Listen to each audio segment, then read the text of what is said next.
ভোলা জেলা আইনজীবী সহকারী সমিতির নির্বাচনে সভাপতি পদে নির্বাচিত হয়েছেন মোহাম্মদ আজিজুল ইসলাম। সাধারণ সম্পাদক পদে বিজয়ী হয়েছেন মোহাম্মদ হোসেন। বৃহস্পতিবার 25শে আগস্ট উৎসব মুখর পরিবেশের মধ্য দিয়ে ভোলা জেলা আইনজীবী সমিতির দক্ষিণ ভবনে বেলা 12টায় ভোট গ্রহণ অনুষ্ঠিত হয়। ভোট গ্রহণ শেষ হয় বিকেল 4টায়। এতে 12টি পদে 2টি প্যানেল নির্বাচনে অংশ নেয়।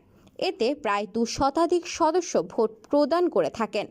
আগামী 2 বছর এই নবনির্বাচিত কমিটি দায়িত্ব পালন করবে।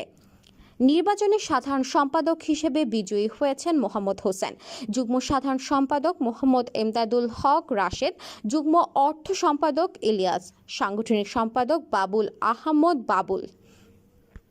ক্রীড়া সম্পাদক পদে বিজয়ী হয়েছেন মোহাম্মদ মাসুদুর রহমান, নির্বাহী সদস্য মোহাম্মদ নূরে আলম নূর হোসেন ফারুক।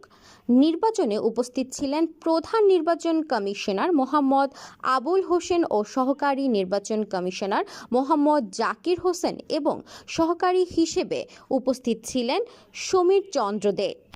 প্রিজাইডিং অফিসার হিসেবে উপস্থিত ছিলেন অ্যাডভোকেট হাবিবুর রহমান বাচ্চু।